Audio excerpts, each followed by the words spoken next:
What's up YouTube, it's Matt. I started this channel over a decade ago now, and when I started it, at that time in my life, I was going through a lot of change. I was fresh out of college, the band that I had been playing in for years prior had just broken up, and the economy was in the absolute sewer, so I was struggling to find a job. And at the time, I needed something to keep me motivated, both as a person and as a musician. So I decided to take up classical guitar, and that, at the time, was what fueled me to create my YouTube channel. And now, today, even though I don't play classical guitar as much as I used to, the things that I learned at that time, both in music theory and technique, probably formed and shaped my abilities as a guitarist more than anything that I've done before then or since then. So today, that's why I'm bringing to you a new guitar demo of the Godin Multiac Nylon Encore, okay? I'm primarily an electric guitarist. That's what I do for a living. But sometimes I want to play classical guitar. I don't always want to break out the old guitar that I have. It's difficult to record it because it doesn't have electronics. I have to set up a microphone every time, and space is at a premium here in my house. So that's why I decided to get one of these guitars. It's all electric, but it still sounds great acoustic. You can definitely practice with it at home if you're not plugged in. But in general, this thing is crazy versatile. I want to show you a few things that it does best today in some sound demos, and I'll also kind of take you through my thoughts on the guitar, the construction, the playability, and all those things. So to get started, I'm going to let you guys hear how this sounds in the context that I purchased it for, which is classical guitar. Check it out.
So let me give you a super quick rundown of the specs of this particular guitar. This is the entry-level Godin Multiac Nylon Encore. Some of the higher quality versions feature better quality woods. There's a 7-string version. One has MIDI access. There are even steel string versions.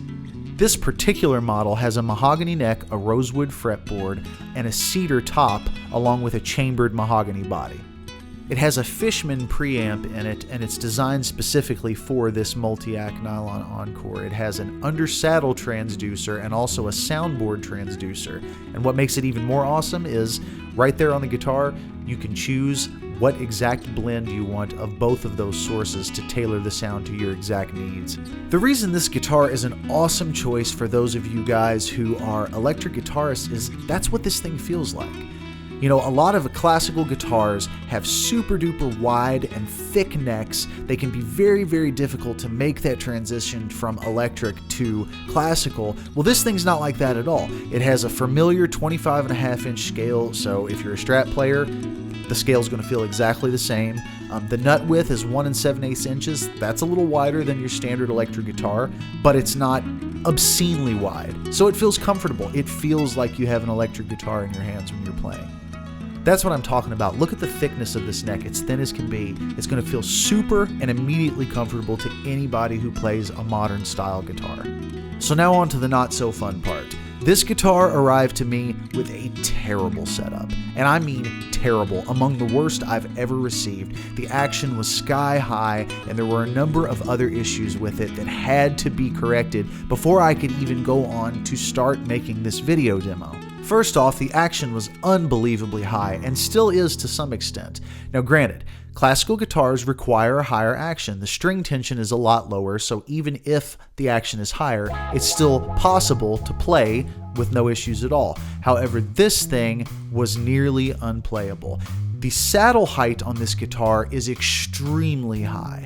Now, I have not taken it to the point yet of actually lowering the saddle. I wanted to try all my other options first, including making sure the neck was properly adjusted. And also, what I ended up doing was putting a small business card sized shim in the neck pocket in order to lower the action a little bit. And it did help, but ultimately down the line, some of the height is going to have to be taken off of this saddle for maximum playability. And that's cool, but therein lies the other problem.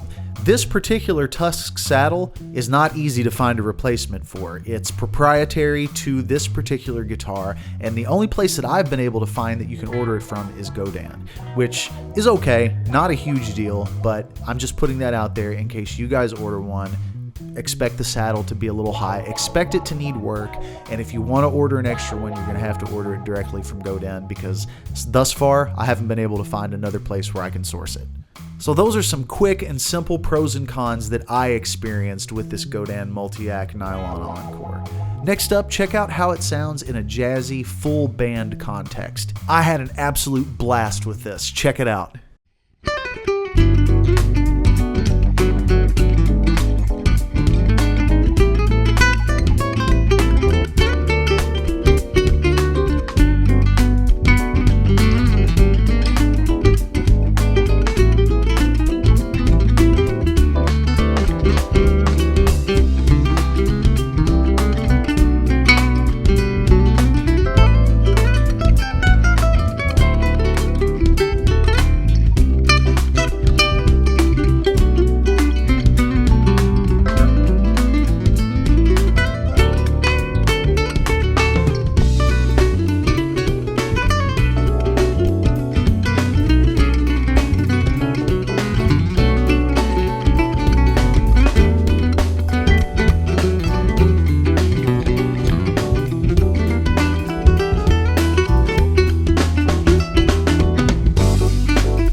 So what are my final thoughts on the Godin Multiac Nylon Encore?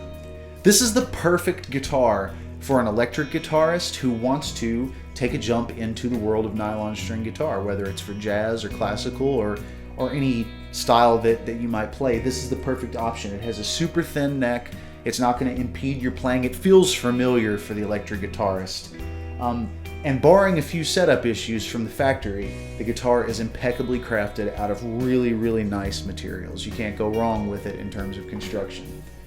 In this case, I would recommend to you to try to find one of these on the used market for a couple of reasons. One, they tend to go pretty cheaply on the used market compared to what they go for new. And two, it's likely that a previous owner would have already dealt with the setup issues that these may come with from the factory, at least, you know, how mine came from the factory.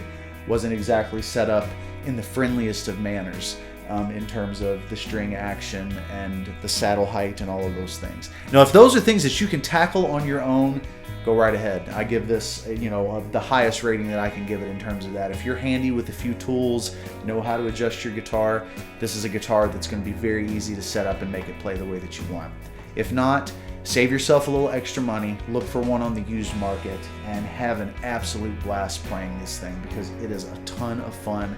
It'll teach you a lot of amazing new techniques, and yeah, that's my opinion. So check one of these out if you are interested in transitioning to the nylon string guitar world. Thanks again, guys, for watching my demos. You don't know how much it means to me. I'll see you next time, okay? Thanks, guys.